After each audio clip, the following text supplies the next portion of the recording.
Well, they really worked hard with him on the game away from the puck in Rochester last year, and you can see that in him.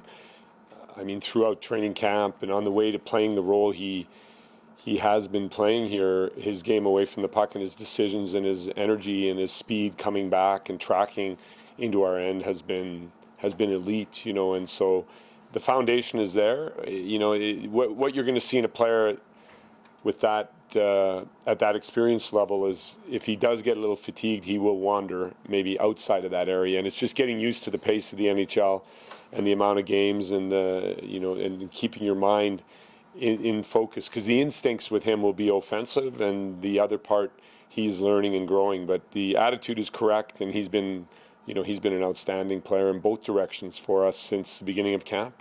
You talked about how hard guys have to work within this team. Yeah. Is it any surprise then that the Larson line is working so well inside this game? Yeah, I mean they're definitely an example. First of all, the penalty killing that's launched from them.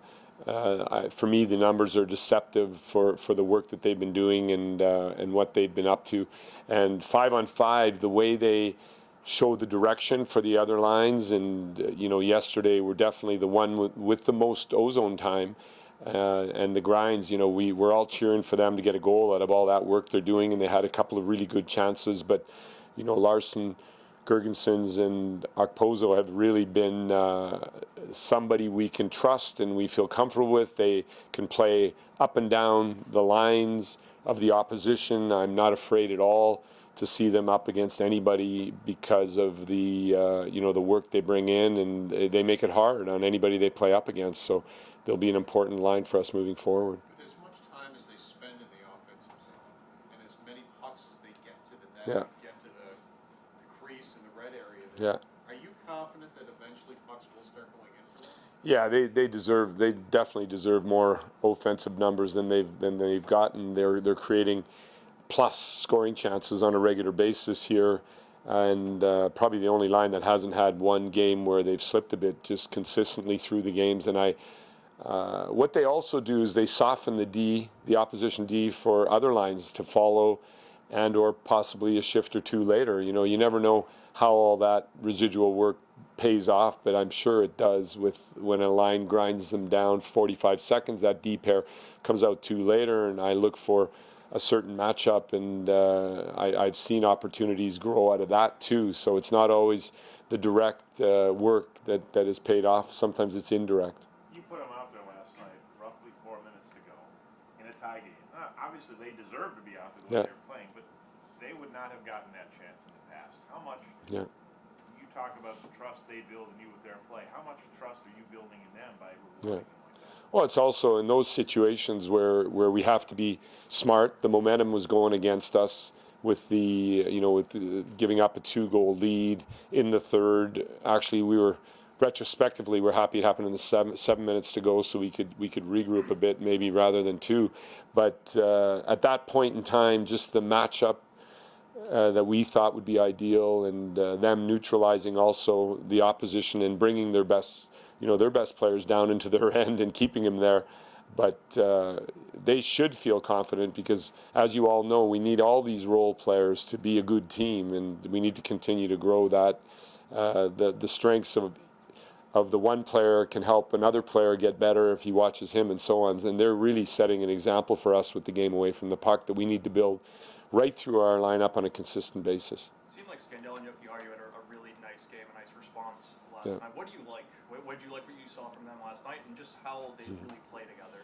Well, I think the way they were moving the puck very confidently and assertively, and Yoki's been a great partner together with Scandy because of his leadership and experience working in the other way. So without the puck, they're working hard down low. They're playing hard minutes on the PK for us, and at the same time launching a lot of our neutral zone chances yesterday. It came off their sticks, so it's a nice combination to have right now. How has Rasmus Dahlin contributed to the success on the power play? Well, the way our power play is set up is you can see the sticks are important for us to have the right-handers on the right side and the left-handers on the other, and it's there's no pre-scout that won't read that, but it's It's just everything kind of running through him from the one side to the other and to the net. That's what the playmaker at the top needs to be able to do.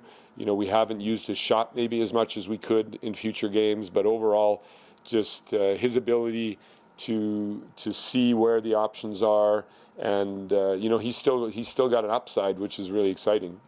We see opportunity. We're working on learners with him every single day right now, so that's far from a finished product, but it's really just his offensive skill set mixed with his vision is what makes him so lethal on the power play. Miller told me he's enjoyed being kind of a mentor for Rasmus on the ice. Yeah. How have you seen Rasmus receive that? You know, Miller being that veteran guy who can mentor him. Have you liked the way he's reacted to it? Yeah, it's a little bit like the Scandi-Yoki pair, where you can see the conversations that they're having between shifts. I'm not down at that end of the bench that often, but you can see the communication strong. It's very positive.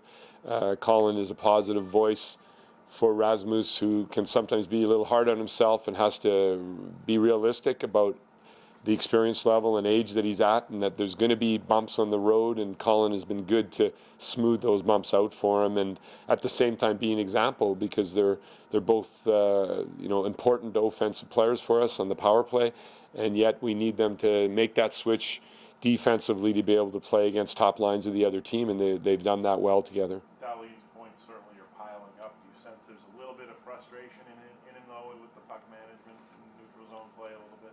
Yeah, well, we're trying to keep the stats, whether it's where we are in the standings or individual points, out of our room and out of the conversation. So I agree with you. I think he's looking at total performance, and he wants to be a complete National Hockey League defenseman, and he's going to be one with the attitude he has. And you know, every day we've got things to work on with him, which is fun because of how coachable he is.